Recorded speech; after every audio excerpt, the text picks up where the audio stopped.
17절에서 19절 말씀까지 보시겠습니다. 17장 10절에서 19절 말씀입니다.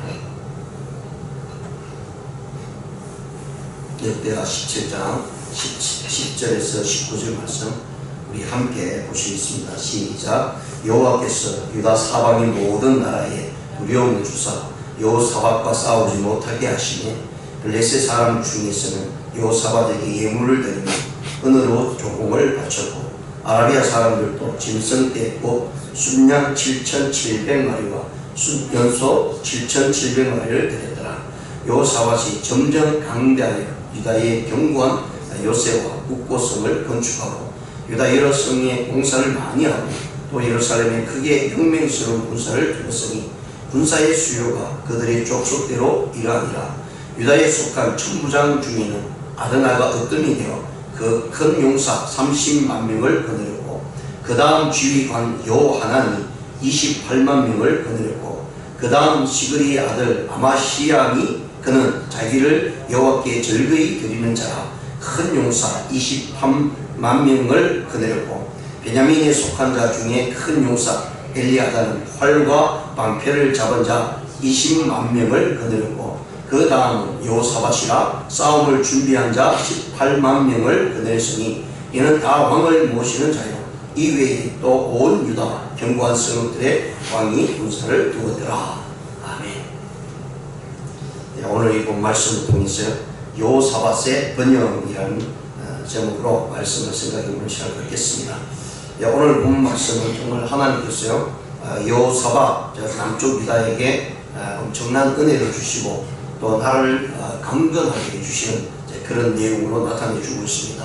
자, 이런 모습들은 그냥 인간의 힘으로 인간의 능력으로 여호사밧이 많은 것을 가졌기 때문에 이렇게 할 수 있었던 것이 아니라 우리가 앞에서 1절에서 9절에 보았던 것처럼 먼저 하나님 앞에서요 온전히 섬기는 마음, 전심을 다해서 하나님을 섬기고요. 그리고 이스라엘 남쪽 유다 전체를 하나님 앞에서 믿음의 개혁을 통해서 나가고 그리고 그 외적인 개혁을 통해서 그것을 그치는 것이 아니라 내적으로 그들에게 하나님의 말씀의 율법을 가르치고 그 말씀을 행동으로 옮길 수 있도록 계획해 나갈 때 하나님께서는 그것이 이스라엘 백성들 또 여호사밧이 마음에 들였던 모습들이 그대로 이제 10절에서 19절에 나오는 축복의 모습으로 나타난다는 것입니다. 우리는 뭔가 얻은 다음에 이것이 하나님의 축복이다 라고 생각을 해서 많은 것을 모으고 많은 것을 나타내려고 하고 힘을 강하게 이렇게 만들어 나가려고 합니다. 그런데 그 모든 것은요 내가 만든다고 해서 만들어지는 것이 아니라 하나님께서 오늘 여호사밧을 통해서 네가 하나님 앞에 얼마만큼 신앙적인 개혁을 가지고 나가고 있는가 그리고 네가 얼마만큼 하나님의 말씀 앞에 순종하고 나가고 있는가 그것에 따라서 우리 외적인 부분이 나타난다는 사실을 또 하나님의 축복이 주어진다는 사실을 분명히 말씀을 해주고 있습니다. 그러므로 인해서 하나님께서 여호사밧에게 엄청난 축복을 주시는데 그리고 그가 한 모든 일들 속에는 그 어떤 누구도 감히 방해하지 못하도록 하나님께서 만들어 주셨다는 사실을 분명히 말씀을 해주고 있는 것을 봅니다. 그래서 앞에서 1절에서 9절 말씀과 오늘 10절에서 19절에 있는 말씀을 통해서요 외적인 형식적인 그런 제도도 변경할 뿐만 아니라 개혁할 뿐만 아니라 내적인 영적인 그런 모습도 각성하며 회개하며 회복해 나갈 때에 하나님께서 주신 축복이 너무나 크다라는 사실 말씀을 해주고 있고요. 그리고 더 나아가서 안에 있는 내적으로 개혁해 나갈 때 제사장이나 레위인들이나 방백들을 통해서 실질적으로 그들에게 율법을 가지고 하나님의 말씀을 가르치는 사역을 하게 됩니다. 가르치다 보니까 그 말씀이 백성들에게 전해지고요. 그 말씀이 개인적으로 주어질 때 그들은 그 말씀 속에 깨달으니까 결국은 그들의 믿음의 삶이 새롭게 변하게 된다는 것이죠. 그래서 우리가 개혁하겠다, 무슨 부흥을 이루겠다, 막 운동을 하고 이렇게 된 것이 아니라 하나님의 말씀을 가르치고 그 말씀을 통해서 서로 나의 모습들을 발견해 나갈 때에 그들의 삶 속에서 개인적으로 하나님의 앞에서 변화되어 되고요. 그리고 말씀 속에 부흥되어져 가니까 그 전체적인 모습이 하나님 앞에서 귀하게 여겨졌다라고 이렇게 분명히 해줍니다. 그래서 하나님께서는 그것을 인해서요 반드시 하나님께서 주신 그 믿음의 신앙을 올바로 세워 나갈 때 하나님께서 축복을 주셨다라고 이렇게 말씀을 해주고 있습니다. 그래서 그 결과 오늘 이 본 말씀을 통해서요 여호사밧은 나라를 강하게 만들 뿐만 아니라 그 강한 면에는 하나님께서 도우심과 인도하심과 그리고 그 어떤 누구도 감히 침범하지 못하도록 만들어 주셨을 때에 이 여호사밧은 나라를 국력을 강하게 할 수 있었다라는 사실을 말씀을 해주고 있습니다. 그래서 오늘 본 말씀을 보시면요, 1절과 10절과 11절에 여호와께서 직접 유다를 보호하시는 사건이 나옵니다. 어떻게 보면 그 내용이 자세히 나오지는 않습니다. 하나님께서 직접 이 남쪽 유다를 보호하시는데 그 초자연적인 모습으로 보호하셨다는 사실을 우리에게 알려주고 있는데 그 내용은 자세한 말씀으로 우리에게 나타내주고 있지는 않지만 오늘 본 말씀을 보시면 여호와께서 유다 사방의 모든 나라에 두려움을 주사 여호사밧과 싸우지 못하게 하시네 라고 말씀합니다. 여호와께서 하나님께서 어떤 방법이든 주위에 있는 모든 나라들에게요 여호사밧과 남쪽 유다에 대해서 무섭고 두려움 떨림으로 그들에게 주어졌다라고 하는 말씀은 하나님께서는 여호사밧 이 작은 나라에 엄청난 축복을 주신 것 같습니다. 그래서 우리가 앞에서 보면요 지금 우리 본문에서도 나오지만 주위에 있는 많은 나라들이요 여호사밧 왕에게 잘 보이려고 은금을 바치는 일 그리고 수많은 것들을 바치는 것을 보면서 주위에 있는 나라들이 그것에 대해서 겁을 먹게 됩니다. 왜냐하면 이 작은 나라가 주위에 있는 큰 대국들을 꼼짝 못하게 하고 있는 이유가 있었기 때문입니다. 그것을 본 이웃 나라들이 감히 이 남쪽 유다를 침범하지 못하게 되었다라는 것, 이것은 하나님의 은혜였고 하나님의 초자연적인 모습으로 이 남쪽 유다를 보호하고 있다는 사실을 분명히 말씀을 해주고 있고요. 그래서 여호사밧과 싸우지 못하게 하나님께서 막으셨다라고 이렇게 말씀을 해주고 있습니다. 그리고 11절에 보시면 블레셋 사람들 중에서는 여호사밧에게 예물을 드리며 은으로 그 조공을 바쳤고 아라비아 사람들도 짐승떼 곧 순양 7,700마리와 순연소 7,700마리를 드렸다라고 이렇게 말씀합니다. 여기 나오는 블레셋이나 아라비아 사람들은요 남쪽 유다와 비교하면 엄청난 힘을 가지고 있는 나라들이었습니다. 그리고 우리가 잘 아는 이 블레셋은요 여호수아가 가나안을 정복하고 난 다음 많은 땅을 정복해 나갔습니다. 그리고 하나님께서 그 가나안 땅을 이스라엘 백성들에게 아브라함에게 약속하신 그 땅을 주겠다고 말씀하시고 그리고 가나안 땅이 들어왔습니다. 가나안 땅에 들어왔는데 수많은 족속들이 있었죠. 7족속들 중에서도 이 블레셋이라는 이 족속은요 끝까지 이스라엘 백성들을 괴롭히는 족속으로 남아 있습니다. 그런데 지금 그리고 나라가 형성되고요 또 이스라엘의 왕이 사사시대를 지내서 왕이 세워짐에도 불구하고 이 블레셋은 계속해서 이스라엘을 괴롭히는 족속으로 남아 있었습니다. 지금도 이러한 상황 속에서도 오랜 시간이 지났음에도 불구하고 이 블레셋이 그런 힘을 가지고 있었기 때문에 여기서 대표적인 모습으로 블레셋의 이 남쪽 유다에 그리고 통일된 나라감이 이 반쪽밖에 안 되는 이 남쪽 유다에 조공을 바치고요 은을 바치는 모습으로 나왔다는 얘기는 주위에 있는 나라는 더할 것 없이 꼼짝없이 남쪽 유다에 대해서 어떻게 침범하지 못하고요 도리어 머리를 숙일 수밖에 없는 모습으로 나왔다는 사실 말씀하고 또 아라비아 사람들은 유다의 남쪽 부분입니다. 지금 말하면 이제 에돔 족속들, 이렇게 모압 족속들 이런 족속들로 이루어진 나라죠. 그래서 그런 나라들이 언제나 남쪽 유다에 대적된 모습입니다. 그리고 밑으로 더 내려가면 이집트, 애국이라는 나라가 버티고 있는 그런 실정 상황 속에서 이들이 역시 마찬가지로 남쪽 유다 아주 작은 나라 앞에 종응을 바치고요. 그리고 오늘 본문의 말씀에 보시면 순양이 7,700이요 순연소가 7,700이다 라고 하는 이 말씀은 숫자적인 개념도 굉장히 중요하지만 우리가 이 부분들을 보면은 정말 하나님께서 상징적인 모습, 그러니까 이 숫자는 굉장히 많다라는 상징을 표현할 때마다 77이라는 말이 나옵니다. 우리가 신약 성경에서도 보시면 예수님께서 제자들이 우리가 얼마만큼 용서해야 됩니까? 라고 하니까 7분이 70번씩 자세히 70번씩 7번이라도 용서하라는 얘기는 그 숫자대로 용서하라는 게 아니라 계속해서 용서하라는 것입니다. 끝까지 용서하라는 얘기죠. 그래서 오늘 본 말씀에서도요 7,700이라는 숫자는 어떻게 보면 숫자적인 개념만 보는 것이 아니라 하나님께서 이스라엘 백성들을 향해서 다른 이웃 나라들이요 엄청 많은 것들을 조공을 바쳤다라는 모습으로 나타내주고 있는 내용입니다. 그리고 12절에서 19절까지는 이러한 이유로 말미암아 여호사밧이요 평안 가운데 안정된 가운데 나라를 강하게 만드는 국방력을 강하게 만드는 모습이 나타내주고 있습니다. 자 12절에 보시면 여호사밧이 점점 강대하여 유다의 견고한 요새와 국고성을 건축하고 유다 여러 성에 공사를 많이 하고 또 예루살렘에 크게 용맹스러운 군사를 두었으니 군사의 수요가 그들의 족속대로 일하니라. 유다에 속한 천부장 중에는 아드나가 어떤 이 되어 큰 용사 30만 명을 거느렸고, 자, 이것이 하나님께서 이스라엘 백성들에게 주는 축복입니다.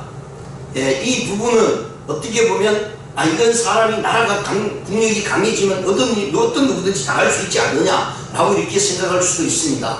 근데 지금 남쪽 유다는요, 여호사밧이 이렇게 할 수 있었던 것은 하나님의 전적인 은혜라는 사실을 말씀을 해주고 있고요. 그런 가운데 여호사밧이 나라를 국력을 강하게 하는 모습이 나옵니다. 앞에서 아사왕도 분명히 국력을 강하게 했습니다. 그럼에도 불구하고 그 국력을 강하게 할 때에 어떤 모습으로 말년에 나타나느냐면 바로 사람을 의지하고요, 옆에 있는 이웃나라를 의지하게 되죠. 그리고 물질에 의지하게 되죠. 그러한 국력은요, 아무리 크다 할지라도 한순간에 무너지고 만다는 사실, 그리고 한순간에 하나님께서요 경계할 뿐만 아니라 직물로 나타나고 있다는 사실을 말씀합니다. 그렇게 강한 모습으로 아사 왕이 국력을 위해서요 성읍들을 강하게 만들고 또 에브라임 지파에 있는 성을 빼앗아서 자기 것으로 만들었지만 결국은 하나님 보실 때 그것이 만든 것이 아니었고 빼앗은 것이 아니었고 되어고 말았다는 사실을 아사가 병들어 죽음을 맞이할 때 나타났다는 사실을 말씀합니다.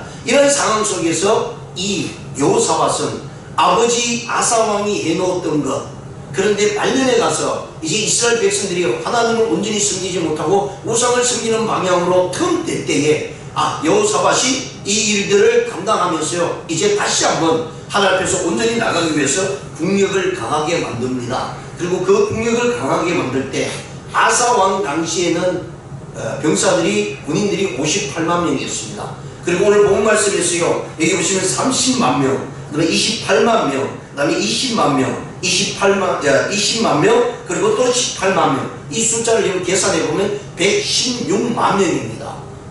그러니까 아사 왕이 58만 명을 가졌을 때 병사보다 딱 2배로 많죠. 116만 명이 기록되었습니다. 그리고 이후에 뭐라고 말씀하시냐면 이외에 각 지역의 성읍을 지키는 병사들이 있었다라고 이렇게 말씀을 해주고 있는 내용을 보면요, 이 작은 나라에서요 어마어마한 국력과 그런 모습으로 나라를 세워나가고 있다는 사실이죠. 왜 그렇습니까? 그 나라의 젊은이 20세 이상입니다. 병사라고 하면 20세 이상으로 나이를 따져서 만든 숫자입니다. 그런데 그 숫자가 어마어마한 숫자로 되어졌다는 것은요, 하나님이 전적인 은혜가 아니고는 인간의 힘과 능력으로는 할 수 없는 부분이었다라는 사실을 우리에게 보여주고 있는 내용입니다. 그래서 이후에 14절 15절에 보시면 그 다음은 지휘관 여호하나님이 28만 명을 거느렸고 그 다음은 시그리 아들 아마시아이니 그는 자기를 여호와께 절거히 드린 자라 큰 용사 20만 명을 거느렸고, 여기서 시그리 아들 아마시아라는 이런 우두머리가 나오는데요, 이 지휘관은 어떤 말로 표현해주고 있는, 그는 자기를 여호와께 절거히 드리는 자라고 이렇게 말씀합니다. 우리 성경에 보면 어떤 인물을 이야기할 때요 수식어가 붙어있는 사람이 있고 그냥 우리 앞에서 읽었던 몇몇 사람처럼 그냥 이름만 나오는 사람이 있습니다. 이제 수식어가 주어질 때에 그 사람에 대해서 우리가 연구해 봐야 됩니다. 근데 오늘 여기 나오는 아들 아마시아니 그는 자기를 여호와께 절거히 드리는 자다라고 하는 이 말씀은 정말 그가 하나님 앞에서 자신의 모습을 완전히 다 드렸다는 얘기입니다. 죽음을 각오하고, 죽음 자체를, 내 생명 자체를 하나님께 드리고 그의 삶 전체가 즐거운 모습으로 삶을 살았다. 여호와로 인해서 즐거워했다라고 말씀합니다. 그래서 우리 성경에 보시면요, 저는 두 인물을 이렇게 늘 생각합니다. 구약 성경에는 에녹이 하나님과 동행했다라고 말씀합니다. 그러니까 어떻게 동행했길래 하나님께서 이 세상의 처음과 끝 가운데 어떻게 동행했기에 이 사람을 하나님께서 불러서 죽지 않고 불러갔을까? 굉장히 의문점이 생깁니다. 그는 정말 자기 자녀를 낳고 그때부터 그의 삶이 완전히 바뀌었다고 얘기하고, 그리고 하나님의 뜻 안에서 하나님과 동행했다라고 말씀하고, 그래서 하나님께서 그를 데려갔다라고 말씀을 합니다. 그 다음에 한 사람은 또 구약에 있는 부분이죠. 바로 하박국 선지자입니다. 도대체 얼마나 즐거움과 하나님 때문에 기쁨이 있었기에 자기의 모든 것을 뺏기고 나라도 뺏기고 아무것도 없는데 여호와 하나님 한 분만으로 즐거워할 수 있을까라는 생각을 가질 때 과연 우리의 믿음은 어떤 부분까지 가고 있는가라는 것을 의문시 될 때가 많이 있습니다. 근데 오늘 이 본문 말씀에 있어도요, 아마시아라는 사람이 그는 자기를 여호와께 드리는 것을 즐거이 했다라고 말씀합니다. 이 말씀은 그냥 어떤 순간순간이 아니라 전체의 삶을 하나님께 즐거운 마음으로 드리는 그런 모습으로 나타났다라고 말씀합니다. 이런 사람을 하나님께서는요, 20만 명을 거느릴 수 있는 지휘관으로 삼아주셨다라는 내용입니다. 그 다음에 17절에 보시면 베냐민에 속한 자 중에 큰 용사 엘리야다는 활과 방패를 잡은 자 20만 명을 거느렸고, 여기서 이제 남쪽 유다는 우리가 앞에서도 보았지만 유다라고 하는 지파와 베냐민 지파가 함께 이루어져서 이 남쪽 유다를 형성하게 됩니다. 그런데 이 베냐민 지파는요, 다른 지파들보다 뭔가 특출하게 잘하고 있는데 그것이 뭐냐면 활을 쏘는 겁니다. 그래서 베냐민 지파를 이야기할 때마다 정말 활에 그 어떤 지파보다 뛰어난 그런 재주와 능력을 가지고 있는 모습으로 늘 나옵니다. 그래서 베냐민 지파가 어떤 군사력을 얘기할 때 베냐민 지파는 활에 대해서 아주 잘 나타내주고 있고요. 그래서 활을 능하게 쏘는 자들이 모인 것이 베냐민 지파고, 그리고 그것이 바로 20만 명이가 되었다라고 합니다. 20만 명이 자그마치 어마어마하게 큽니다. 20만 명이 활을 딱 들고 한 번 쏘면 20만 개의 화살이 날아갑니다. 그러면 하늘이 새카맣습니다.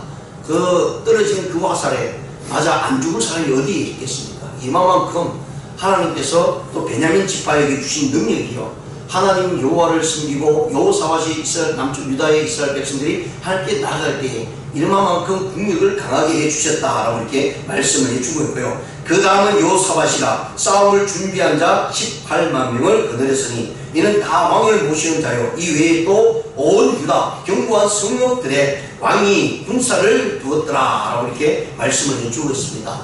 예, 어떤 나라든지 지금도 마찬가지입니다.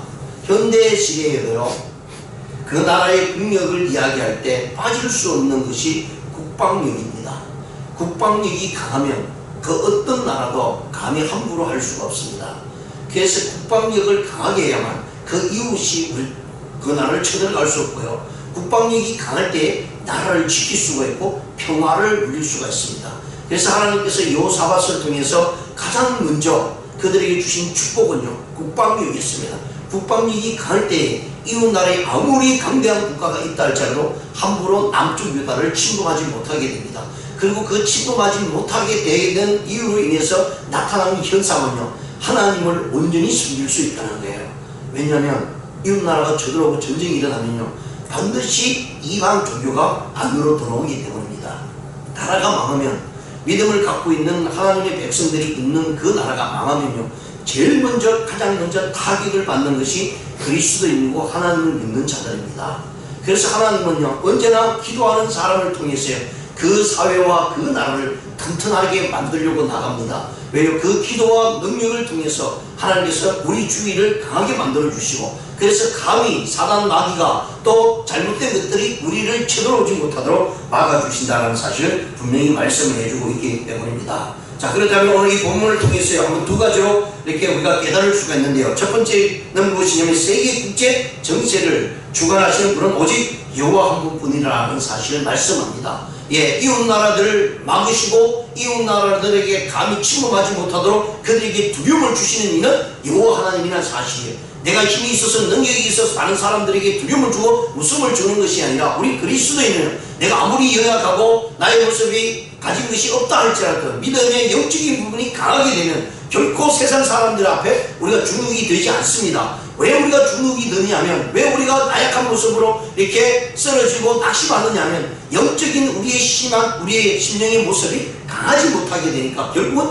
주위에서 큰 부분이 나타나면 괜히 그것 때문에 쫄고 괜히 그것 때문에 주눅이 들었어요. 우리 할 일을 못한다는 거예요. 그런데요, 믿음을 갖고 기도하는 사람은 두려움이 없죠. 그 어떤 것이 우리를 침범할지 않지라도 믿음의 굳건한 모습으로 나가서 대처할 수 있다는 사실을 분명히 말씀합니다. 왜냐하면 하나님께서 이 땅의 모든 것을 주관하시는 주권자라는 사실을 분명히 알고 있기 때문입니다. 두 번째는 모든 일의 최우선 순위는 여호와 앞에서요, 신앙으로 바로 서는 일입니다.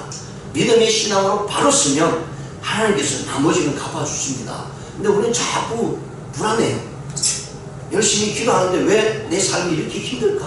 왜 이렇게 이루어지지 않을까? 이런 부분이 우리의 마음을 자꾸 뒤흔듭니다. 왜냐하면 사람 마귀는요, 어떤 부분이 틈새만 있으면 우리 마음을 뒤흔들어 놔요. 우리 신앙을 바로 서게 못합니다. 그래서 우리 신앙의 모습 속에 하나님 앞에 바로 서지 못하면 계속 흔들어 놓죠. 근데 그때 우리는 정신을 차려야 될 것이, 내 주위에 있는 걸로 인해서 내가 흔들리는 것이 아니라 내 믿음을 바로 세우면 하나님께서 내 주위의 것을 하나하나 해결해 나간다는 것입니다. 이것이 여호사밧의 왕의 모습이요, 정말 여호사밧은요 지혜로운 왕이었습니다. 정말 하나님 앞에서 철저하게, 우리 인간적으로 생각하면 똑똑한 사람이었어요. 왜? 그것만이 자기가 살 길을 알고 깨달았기 때문에. 그리고 그가 처음부터 끝까지 하나님 앞에 하나님 앞에 자신을 드릴 수 있을 때에 자신뿐만 아니라 나라 전체가 평안을 누리고 강력한 국력을 가질 수 있었다라는 사실을 분명히 말씀을 해주고 있기 때문입니다.